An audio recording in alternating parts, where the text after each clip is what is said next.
Cette capsule de formation présente l'organisation des apprentissages qui comprend les compétences, les apprentissages incontournables et les ressources internes et externes. Les diapositives suivantes expliquent l'organisation des apprentissages dans le cadre curriculaire de français de la maternelle à la 8e année. Les apprentissages pour le français en immersion sont organisés selon une vision qui comprend les compétences, qui sont les mêmes de la maternelle à la 12e année, les apprentissages incontournables, élaborés par stade, et les ressources internes et externes organisées par année scolaire. Dans la discipline du français en immersion, l'apprenant développera les 3 compétences suivantes.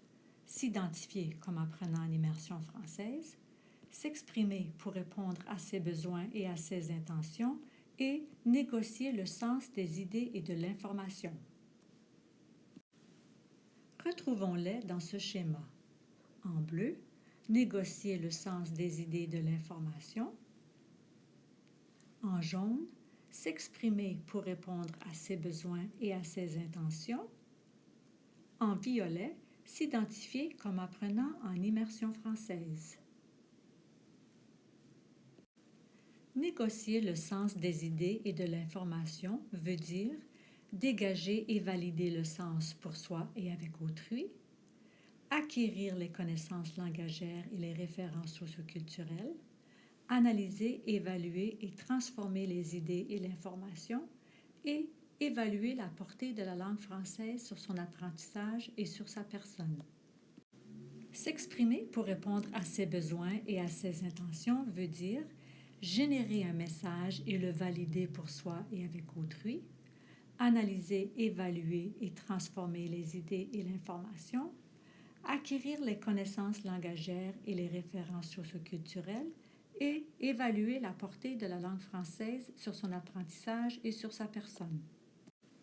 Les 3 composantes encerclées en vert sont communes aux compétences négocier le sens des idées et de l'information et s'exprimer pour répondre à ses besoins et à ses intentions.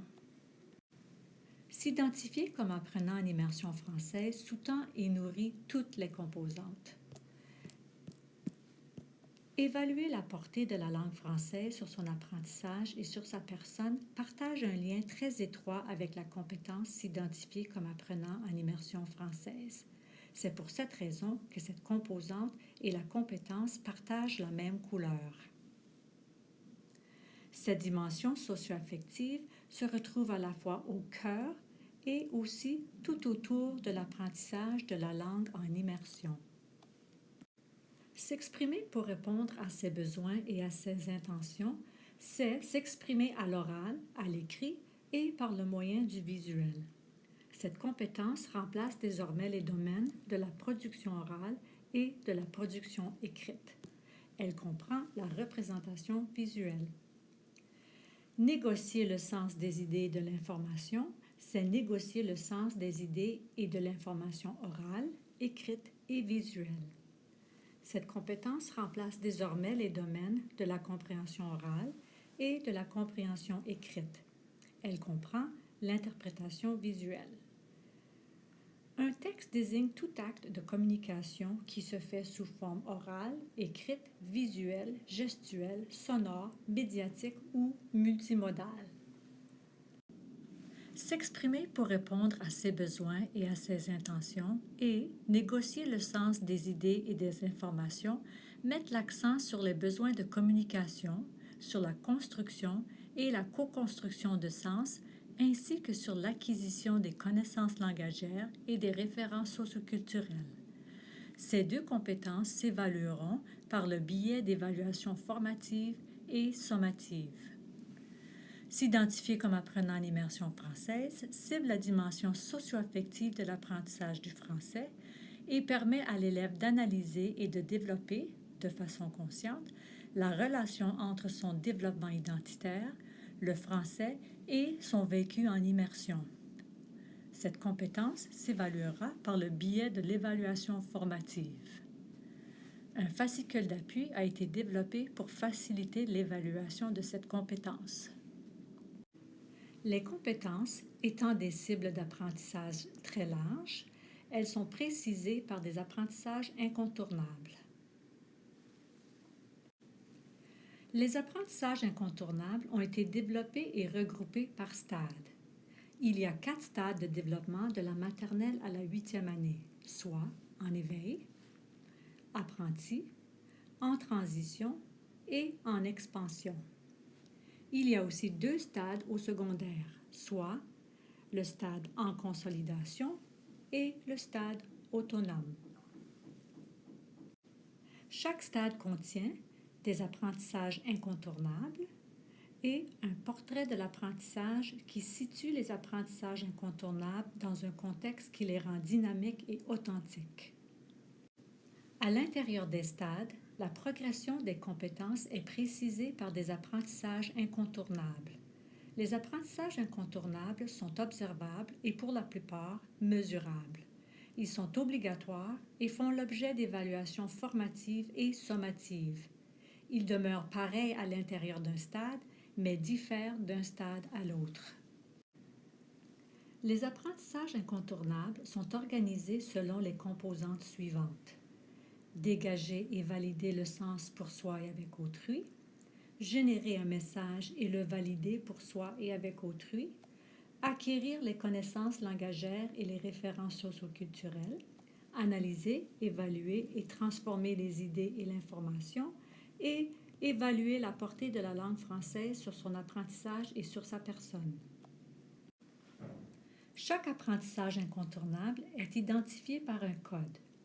Le premier groupe de lettres indique le stade, par exemple en éveil. Le deuxième groupe de lettres représente la composante, par exemple analyser, évaluer et transformer les idées et les informations. Le chiffre identifie l'apprentissage incontournable. Les apprentissages incontournables sont obligatoires et font l'objet de l'évaluation sommative qui sera communiquée dans le bulletin scolaire. Les apprentissages incontournables sont généralement exclusifs d'un stade à l'autre et représentent des apprentissages qui sont nécessaires pour faire progresser la compétence de l'élève d'un stade à l'autre. Chaque stade représente ainsi un ensemble d'apprentissages qui se superposent d'un stade à l'autre. Dans ce sens, ils ne suivent pas une organisation strictement linéaire. Les apprentissages incontournables sont les mêmes pour chaque année scolaire à l'intérieur d'un stade. Ils constituent une balise terminale à la fin de chaque année scolaire en fonction des ressources internes et externes élaborées pour une année scolaire donnée et de la complexité croissante des textes auxquels les élèves seront exposés ou qu'ils seront appelés à produire. Les apprentissages incontournables se manifestent différemment d'une année scolaire à l'autre dans un même stade en fonction des développements cognitifs, métacognitifs, affectifs et social de l'élève, du bagage de connaissances antérieures des élèves, du degré de complexification des textes à comprendre ou à créer et du degré d'autonomie de l'élève. Les apprentissages incontournables sont maîtrisés à la fin du stade. L'élève qui aura mis en œuvre et réinvesti les apprentissages incontournables dans de multiples contextes, situations d'apprentissage et tâches de communication sur une période de 2 à 3 ans aura alors développé un niveau d'aisance et de profondeur dans ses apprentissages. Les apprentissages incontournables prennent leur pleine portée seulement s'ils sont considérés en fonction de l'élève, de sa personne entière et unique et de ses capacités au niveau développemental et des conditions optimales mises en place dans la salle de classe. Le portrait de l'élève donne, pour chacun des stades, un aperçu de la progression des compétences en indiquant des apprentissages typiques et caractéristiques en lien avec le niveau développemental de l'élève. Il vise à contextualiser les apprentissages incontournables retenus pour chacun des stades en fonction des capacités de l'élève. Il aide aussi à situer rapidement et globalement l'élève par rapport à sa progression à travers les stades de développement. Le portrait de l'environnement d'apprentissage décrit les conditions optimales qui doivent être mises en place afin de s'assurer que l'élève puisse développer ses compétences à chaque stade. Les conditions de l'environnement se conforment à la complexité croissante des apprentissages d'un stade à l'autre. L'environnement d'apprentissage est considéré sous les 3 aspects suivants: la dynamique du groupe, les facettes de l'identité de l'élève et l'accès équilibré à la langue. La dynamique du groupe vise le degré d'autonomie croissante de l'élève dans son apprentissage. Elle comprend les façons de travailler, le niveau d'encadrement offert à l'élève, l'échafaudage et le modelage, ainsi que le climat de classe. Les facettes de l'identité visent la valorisation de l'apprentissage du français par l'élève, le développement de l'identité de l'élève comme apprenant en immersion et le sentiment d'appartenance à l'espace et à la collectivité francophone. L'accès équilibré à la langue vise l'acquisition de la langue française dans toute sa richesse. Elle comprend le développement de l'oral, l'exposition à des modèles de langue corrects et accessibles, l'exposition et l'accès à des textes oraux, visuels, écrits et multimodaux riches et variés, et les intentions de communication authentiques. Chaque stade contient aussi des ressources internes et externes. Les ressources internes et externes ont été élaborées par niveau scolaire. Les ressources internes englobent les savoirs, c'est-à-dire les connaissances, les savoir-faire, c'est-à-dire les stratégies et les habiletés, et les savoir-être, c'est-à-dire les attitudes, les valeurs, les croyances, etc. Les ressources externes sont soit humaines, telles que les intervenants, les pairs, les experts dans la communauté, etc., ou matérielles, telles que l'éthique, les matériaux, les outils, tels que les livres, les dictionnaires, les référentiels, etc. Utilisons l'analogie de la salade pour expliquer la nature des ressources internes et externes. La salade représente une tâche qui fait appel aux apprentissages incontournables. Pour chaque salade que je préparerai, j'aurai une intention particulière. Par exemple, préparer une salade pour un pique-nique ou pour une occasion spéciale. Je viserai aussi à chaque fois un public cible différent, par exemple des enfants ou des invités spéciaux. Pour chacune de mes salades, j'aurai à faire des choix d'ingrédients et de présentation selon mon intention et mon public cible. Les ingrédients et les outils que j'aurai besoin pour préparer ma salade représentent les ressources internes et externes. Elles sont au service de ma tâche ou, dans ce cas, de ma salade. Pour chaque salade, je choisirai de différents savoirs, par exemple, quels légumes se marient bien au niveau du goût, de différents savoir-faire, par exemple, comment faire une vinaigrette savoureuse, et de différents savoir-être, par exemple, choisir des ingrédients selon les intolérances alimentaires de mon public cible. Au moment de l'évaluation, j'évaluerai ma salade au niveau de sa réussite, par exemple, le goût, la présentation, etc. Je qualifierai la réussite de ma salade en précisant comment j'ai pu utiliser les différents ingrédients et les outils de façon pertinente et appropriée selon les besoins de cette tâche particulière. Les ingrédients et les outils, ou les ressources internes et externes, sont au service de ma salade ou de la tâche qui visait, elle, le développement des apprentissages incontournables. Pour chaque niveau scolaire, les ressources internes et externes sont présentées sur 2 pages. La première page comprend les ressources internes et externes pour les composantes suivantes: dégager et valider le sens pour soi et avec autrui, générer un message et le valider pour soi et avec autrui, analyser, évaluer et transformer les idées et l'information, et évaluer la portée de la langue française sur son apprentissage et sur sa personne. Ces ressources internes et externes sont au service des apprentissages incontournables. La deuxième page comprend les ressources internes et externes pour la composante acquérir les connaissances langagières et les références socioculturelles. Ces ressources internes et externes sont au service des apprentissages incontournables. Les ressources internes et externes sont organisées à l'aide de plusieurs catégories qui sont les mêmes de la maternelle jusqu'à la 12e année. Les catégories ont des titres tels que les étapes du processus de négociation de sens et du processus d'expression, les intentions de communication orale, écrite ou visuelle, les conventions de communication écrite, etc. Les ressources internes et externes, situées à la gauche de la ligne verticale bleue, sont uniquement au service de dégager et valider le sens pour soi et avec autrui. Les ressources internes et externes situées à la droite de la ligne verticale jaune sont uniquement au service de générer un message et le valider pour soi et avec autrui. Les ressources internes et externes situées à l'intérieur des deux lignes verticales sont au service de dégager et valider le sens pour soi et avec autrui et de générer un message et le valider pour soi et avec autrui.